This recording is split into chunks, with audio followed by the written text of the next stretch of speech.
Fala galerinha do oitavo ano, mais uma aulinha, olha que beleza. Vamos lá? Olha lá, ó, quarta aula. Vamos analisar essa obra aí. Ó. Grande, né? Ó, pega a parede toda, as pessoas observando. Aqui num espaço, num ambiente mais próximo. De longe não dá para entender muito bem. Mas de perto assim, ó, pegando, como se tivesse pegado um pedacinho aqui ampliado, né?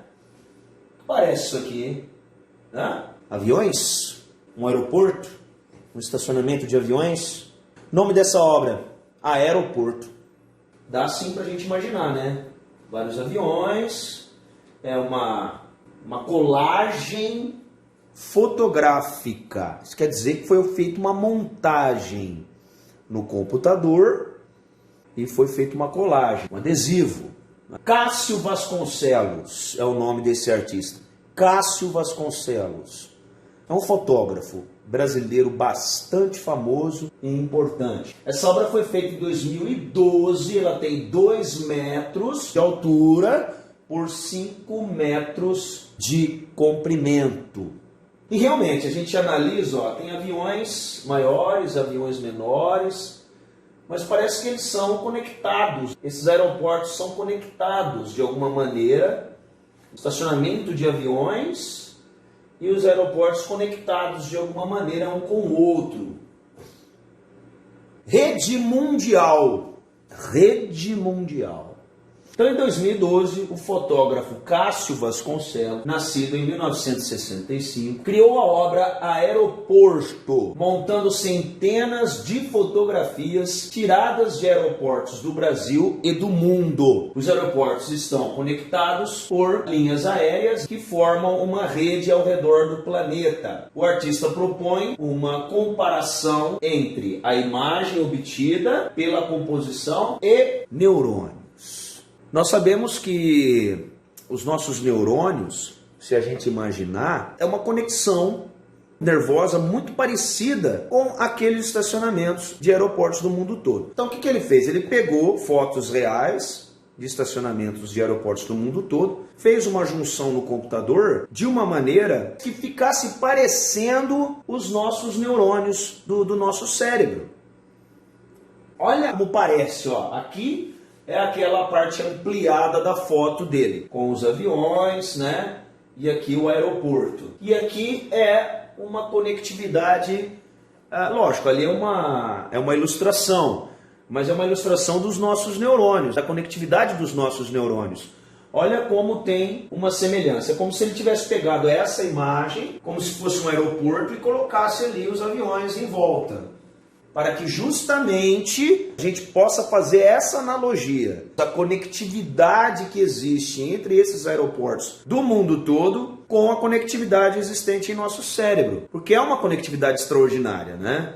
Como é que pode o nosso cérebro extraordinariamente ele movimenta o nosso corpo e não há ainda um estudo muito profundo, apenas 10% da capacidade cerebral é conhecida cientificamente. Nossa capacidade cerebral ela é muito maior do que a gente imagina. E há uma conectividade muito extraordinária. Assim como tem uma conectividade extraordinária entre os aeroportos. Senão você já imaginou? Por que os aviões não se colidem? Do mundo todo ele sabe a hora que um avião sai e a hora que ele chega do mundo todo e o seu caminho, o caminho que ele percorre. Porque senão realmente haveria um colapso e acidentes aconteceriam toda hora. Essa conectividade deixa a coisa organizada. E é justamente uma analogia que ele fez com a organização que nosso cérebro faz das informações que a gente tem do que é feito com isso, né? Então a ideia do trabalho de Cássio Vasconcelos é mostrar as conexões que existem entre estes lugares, no caso dos aeroportos, em uma forma que se assemelha a neurônios do nosso cérebro. Um desenho quase orgânico, quase realmente parecendo aquela ilustração dos nossos neurônios. Então, o que mais no mundo funciona nesse modelo de rede? Faz uma reflexão, você. O que mais te lembra essa conexão? Aeroportos, neurônios, o que mais? Pensou como eu? A internet. Quer conectividade maior e extraordinária do que a internet? Que conecta o mundo inteiro de uma forma incrível. A internet conecta como se fossem neurônios mesmo, né? O desenho dos neurônios, né, também é muito parecido com a inteligência artificial, que conecta ao mundo. Vídeos, fotos, informações chegam instantâneas do mundo todo, uma rapidez que parece realmente a velocidade do nosso cérebro. Incrível como você coloca um dedo na tomada e automaticamente você já tira esse dedo, porque as tensões nervosas levam informações ao nosso cérebro. O nosso cérebro já automaticamente faz com que você tenha aquele reflexo de tirar o dedo da tomada. Então é uma coisa muito rápida, muito instantânea, assim como é a internet. As redes sociais também têm esse papel de conectividade instantânea, que faz parte do mundo da internet. Então nós estamos conectados através das redes sociais, Facebook, Instagram, WhatsApp, Twitter, YouTube, né? Por aí vai. Então por que eu estou passando essas aulas virtuais para vocês? Porque o Brasil é o segundo país do mundo em conectividade com a internet. O segundo do mundo. Nós, professores, temos que aproveitar que vocês, alunos, e os brasileiros como um todo, estão conectados para a gente passar informações plausíveis, informações importantes, como, no caso, uma aula. E deixar aquele lixo intelectual de lado, que vocês, estou generalizando, mas que alguns alunos ficam conectados em coisas que não acrescentam na vida deles, e se conectar mais com coisas que trazem uma relevância. Então, no caso aqui, a média é de 3 horas e meia que um brasileiro fica online em redes sociais. A média, claro, tem gente que fica menos, tem gente que fica mais. Mas, estatisticamente falando, a média é de 3 horas e meia cada brasileiro conectado. No Brasil, nós temos 62%. 62% da população brasileira está conectada na internet. Olha que loucura, olha que loucura, olha que loucura. O Brasil ficou em segundo lugar, como já disse, no ranking de tempo gasto nesses tipos de redes sociais, perdendo somente para as Filipinas. Olha que coisa, olha que coisa, olha que coisa. E a tendência é que isso continue crescendo no Brasil. No último ano, por exemplo, foram 10 milhões de novos usuários brasileiros em redes sociais, apenas no ano de 2018 para 2019, porque essa aqui é um relatório digital de 2019. Então, só em 2018, 10 milhões de pessoas foram credenciadas a usar a internet e estão utilizando. Aumentou em 10 milhões de pessoas. Isso vai aumentar, tá? Com certeza. É um aumento de 8% em relação ao período anterior. Então, os números são do relatório digital de 2019 do site We Are Social. Nós temos aqui as 10 redes sociais mais usadas no Brasil. Só para vocês terem uma noção dessa conectividade e por que o artista Cássio Vasconcelos utilizou aquilo para a gente refletir, fazer uma reflexão do nosso cotidiano. Olha só, YouTube é o mais utilizado. Todo mundo acha que é Facebook, WhatsApp, não. No Brasil, em primeiro lugar é o YouTube. Em segundo lugar, o Facebook. Em terceiro, o WhatsApp. Em quarto, Instagram. Em quinto, o Facebook Messenger. E depois vem o Twitter, o LinkedIn, e os outros aqui, o Skype e tal, o Snapchat e por aí vai. Aqui é uma quantidade de usuários em milhões no mundo. O Facebook está em primeiro lugar, no mundo. No Brasil é o YouTube. No mundo é o Facebook. Em segundo, o YouTube. Depois vem o WhatsApp, o Facebook Messenger e por aí vai. Isso aqui é em milhões. Então nós temos 2 bilhões e 271 milhões de pessoas utilizando o Facebook no mundo. Depois 1 bilhão e 900 milhões no YouTube, por aí vai. Em termos de milhões, olha lá, WhatsApp 1 bilhão e meio, Facebook 1 bilhão e 300, Instagram 1 bilhão de pessoas, por aí vai. Imagina só você ter um cérebro virtual, uma inteligência artificial para fazer uma conexão de tudo isso. É fácil entender por que Cássio Vasconcelos quis fazer uma analogia com o nosso cérebro, com os neurônios do nosso cérebro, né? O que é legal hoje em dia é que você não precisa mais sair de casa para nada. Você não precisa sair de casa para conversar, você não precisa sair de casa para comer, você não precisa sair de casa para comprar nada. Hoje em dia, a internet é um comércio extraordinário pela internet. Isso assusta bastante. Você pode comprar praticamente tudo pela internet. Então as pessoas, elas antigamente tinham que ir para feira para comprar alguma coisa, para trocar. Hoje não, você compra de tudo e você não sai de casa para nada. Não há aquele contato físico mais com as pessoas. Alibaba Group. Alibaba Group é uma das maiores companhias de comércio eletrônico. Todo mundo acha que o Mercado Livre, o Mercado Livre é pequeno. Do planeta é o Alibaba Group. Então o site All Express é uma vitrine para pequenos negócios chineses comercializarem com o mundo todo produtos de toda a natureza através da internet. O que você pode comprar pela internet? Adesivo para extintor de incêndio. Olha que coisa, né? Olha que coisa, né? Olha que coisa, né? É engraçado, né? A pessoa pegou um extintor de incêndio como se fosse um recipiente para guardar o oxigênio, né, do mergulhador. Aqui, meias à prova d'água. Sim, senhores, meias à prova d'água você pode comprar pela internet. Você pode comprar, de repente, uma mochila com cabeça de tigre. O que você achou? O que você achou? O que você achou? Ou então um ventilador solar para boné. Olha só, ventiladorzinho que você põe na aba do boné, né? Deve ser em pilha. Não, se é ventilador solar, deve ser, será que é com energia solar? Sapato com sola para guardar coisas, uma sola transparente. Você vai guardando coisas ali, andando com aquilo, balançando. Os 13 principais sites de pesquisa mais usados no mundo. O Google é extraordinário. Gente, como o Google é extraordinário, né? Você digita o que você quer e vem a informação instantânea. Como que pode uma inteligência dessa? Depois nós temos o Bing, o Yahoo, o Ask.com, o All.com, o Baidu, o Alphamapa e o DuckDuckGo. Isso aqui a gente não conhece muito, mas também são sites de pesquisa, né, mundial. Vamos falar um pouquinho sobre o nosso artista, né? O nosso fotógrafo que fez aquela obra aeroporto, aquela colagem, Cássio Vasconcelos. É esse cara aí. Esse é o Cássio Vasconcelos, que nasceu em São Paulo, dia 29 de setembro de 1965. Ele é um fotógrafo reconhecidíssimo e é brasileiro. Ele iniciou a sua trajetória, a sua vida na fotografia em 1981, na escola Imagem Ação. Seus trabalhos já foram exibidos mais de 200 vezes em 20 países diferentes.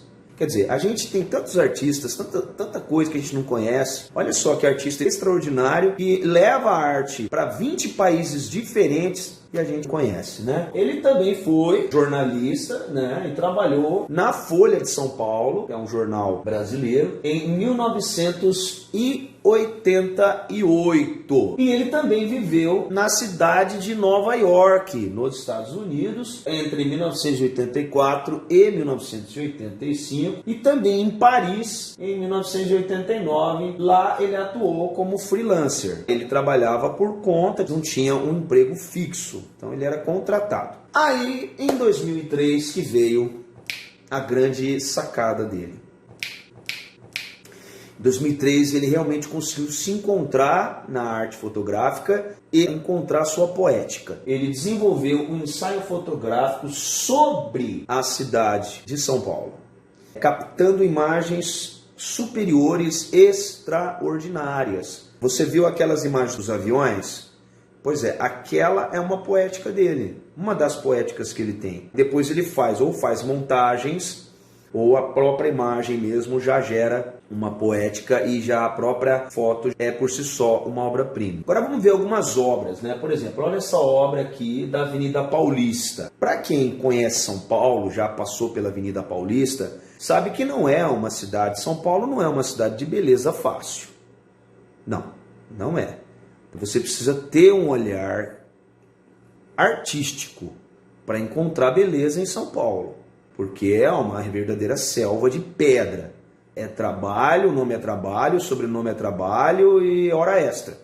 Mas ele, com um olhar artístico e sensível de um artista, ele conseguiu captar algumas imagens belíssimas da cidade de São Paulo, como essa projeção de sombra, luz e cores na Avenida Paulista. Então, ele fez uma exposição chamada Noturnos, onde tem várias fotos com a mesma poética da cidade de São Paulo, e ganhou o prêmio de melhor exposição do ano, concedido pela ABCA, que é a Associação Brasileira de Críticos de Arte. Esse foi um dos prêmios que ele recebeu.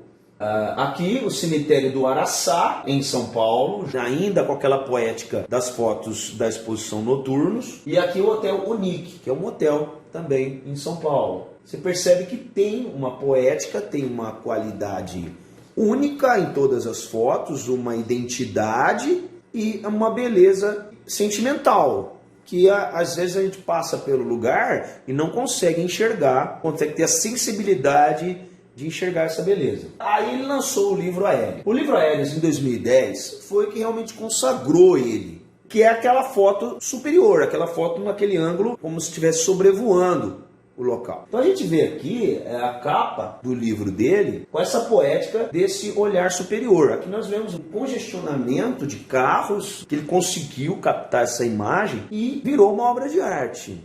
De longe parece pinguinhos coloridos, mas depois nós vamos ver num ambiente mais próximo que são realmente um congestionamento de carros, né? Aqui nós já vemos, olha, você vê umas bolinhas assim de longe, você não consegue entender, mas isso aí são guarda-sóis, numa praia, né, enseada, e você observa que é uma praia e as pessoas ali, uma foto tirada do helicóptero provavelmente, ou de um drone, captou essa sensibilidade que a gente não observaria nunca, jamais, se não tivesse esse olhar crítico e artístico que só um fotógrafo com essa sensibilidade possui. Olha só, essa aqui é a Praia do Peba, em Alagoas, que é a capital de Maceió, lá no Nordeste brasileiro. Olha que interessante o formato das ondas aqui embaixo, ao chegar na areia da praia. A gente não imaginava que um ângulo superior tivesse a captação dessa beleza, dessa imagem, né? Aqui é uma piscina da faculdade da Universidade de São Paulo. Por incrível que pareça, parece uma parede, né? Mas não é, a gente pode ver até as pessoas nadando aqui, ó, né? Os atletas aqui treinando na piscina num ângulo superior, observada de cima. É uma visão que um artista fotográfico possui. A gente não tem essa capacidade, nós meros mortais, né? Aí ele criou outro livro, uma outra exposição, que chama Panorâmicas. 2012 agora, Panorâmicas, já com uma poética em PB, que é em preto e branco. A gente vê aqui a capa do livro, né, que é uma parte da turbina de um avião, pegando ali algumas nuvens, né, em sequência. Vamos ver um pouquinho da poética dele, né, nesse... Olha só, aqui é uma duna de Genipabu e aqui é um voo do Rio a São Paulo, que ele mesmo bateu da janela do seu avião. Uma poética em preto e branco. Olha só que interessante. Aqui é uma duna, né, de areia. E aqui é da janela do avião onde ele estava. Aqui é do MAC em Niterói, né? É o Museu de Arte Contemporânea de Niterói, no Rio de Janeiro, que é a arquitetura, né, que é modernista, do Oscar Niemeyer. Aqui embaixo é o antigo Play Center, que não existe mais, é um parque de diversões, que dá para perceber que aqui são sombras projetadas em poças de água no chão. Aqui nós temos o reflexo da roda gigante de umas pessoas caminhando. Será que fazendo uma questão de nostalgia, de saudade do Play Center, tem uma pessoa aqui, e aqui é o museu, né, em forma de um cone, né, e sem sustentação, que é a característica do Oscar Niemeyer, até das construções que ele tem pelo mundo todo, mas especificamente na cidade de Brasília, né, que é a capital do Brasil. E aqui nós temos uma exposição dele diferenciada, chamado Fly to Mars, né, que é o deserto, nesse caso aqui, é o deserto do Atacama, no Chile, que lembra o deserto de Marte. Tanto é que a NASA faz experimentações aqui com robôs nesse deserto aí, porque se parece muito com o clima, com o relevo do planeta Marte, numa possível expedição que possa ser feita para lá pela NASA. Parece realmente um outro planeta, mas não é. Isso aqui é o planeta Terra, mas é o deserto do Atacama, aqui no Chile, próximo aqui do Brasil, na América do Sul, né? Aqui nós temos a série Navios, que é outra série dele, e fez uma montagem no computador, né, de navios. Esse, no caso, Vidal de Negreiros, muito interessante, né, esse sombreado, essa questão do PB também, da perspectiva. Aqui é outra série dele, nesse caso rostos, são realmente, esse aqui é o rosto 1. Mas é interessante isso aqui, é o seguinte, ele tirou da própria televisão. Ele passava um filme na televisão e tirava foto da televisão. E depois ele embaçava essa foto, fazia um tratamento no computador e mostrava as expressões das pessoas. Olha que foto extraordinária, que é a série Tecidos Urbanos. Veja bem, cada série dessa tem várias fotos com a mesma poética, tá? Estou mostrando uma foto de cada série, mas as outras fotos seguem o mesmo estilo. Tem várias fotos nesse estilo aqui. Só que essa aqui é o que eu achei mais interessante. A série Tecidos Urbanos parece realmente um retalho de tecido, né? Quando você costura, na festa junina, sabe quando se costura um tecido na coxa, assim, da perna e tal? Realmente parece uma costura de um tecido aqui, outro aqui, mas na verdade mostra uma área urbana e aqui é uma área rural. Parece que foi realmente um tecido costurado, né? É muito interessante a disparidade, né? A diferença, né? De um relevo urbano com um relevo rural, mas isso aqui não é uma montagem. Isso aqui é realmente uma foto tirada de um ângulo superior, uma foto real. Bom, agora é a série que a gente está estudando no livro do aeroporto lá e que a gente vai ver algumas fotos dessa série que vocês viram daquele ângulo superior, tirada de aeroportos, mas de outros lugares também. Aqui é o próprio artista observando uma obra dele que a gente vai ver mais de pertinho, quer ver? Bom, agora aquela obra que ele estava vendo lá, a gente vai olhar num ângulo um pouquinho mais perto. Nós vamos aproximando para vocês entenderem. Do jeito que você está olhando aqui, não dá para entender nada. Parece uma conexão, sei lá, com um computador, né? Ou vários pontinhos. Sabe quando a gente olhava antigamente naquelas televisões antigas? Quando você chegava bem pertinho assim, você via uns pontinhos coloridos. Mas não dá para saber exatamente o que é. O que dá para saber é o seguinte, é que essa obra, ela tem 2 metros de altura por 12 metros de comprimento. Imagina, cada metro é um passo, bem largo, né? Ó, agora no ambiente, aproximamos a tela, como se a gente estivesse chegando cada vez mais perto. A gente vai vendo que esses coloridinhos vão aparecendo mais, vão ficando mais evidentes e vamos começando a entender do que se trata aquela obra que a priori, de longe, não dava para entender. Olha só, aquela obra de 2 metros de altura por 12 metros de comprimento são fotos reais de um congestionamento de carros em São Paulo. É uma foto de vários carros e tem aqui, claramente, aqui um caminhão com carros em cima, né? E vários carros coloridíssimos, olha só, mas tem carro de polícia. Agora dá para ver realmente mais de perto ainda que um carro chegando aqui, né? Como se estivesse olhando, pasmo, né? Falou, meu Deus, para onde que eu vou? Sou mais um aqui, um grão de areia em frente ao oceano, né? Bom, eu coloquei essa foto aqui agora para a gente pensar em uma foto como obra-prima. Quando que uma foto ela se torna uma obra-prima? O que é uma obra-prima? Para uma arte ser considerada uma obra-prima, ela tem que ter algumas características. Ela precisa mudar um conceito, ela precisa ser totalmente original, precisa ser feita por um artista, ela precisa ser extremamente famosa, não precisa ser bela, não precisa ser bonita, depende da intenção do artista, mas ela precisa realmente ser um divisor de águas, de um período artístico que influenciou uma quantidade muito grande de seguidores daquele estilo. Precisa ser uma coisa assim que realmente chamou a atenção de uma forma mundial para ser considerada uma obra-prima. Então nós vemos essa foto aqui como uma foto foi considerada uma obra-prima.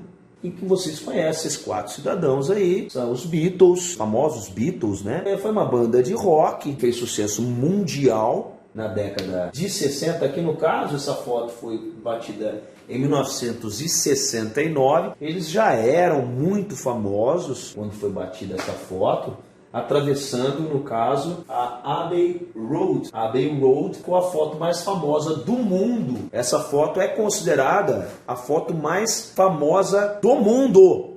Do mundo. Esse aqui virou a capa de um disco deles, né? Aí o disco deles aí. Esse é o disco, um dos discos mais vendidos deles. Essa foto foi usada na capa do disco Abbey Road.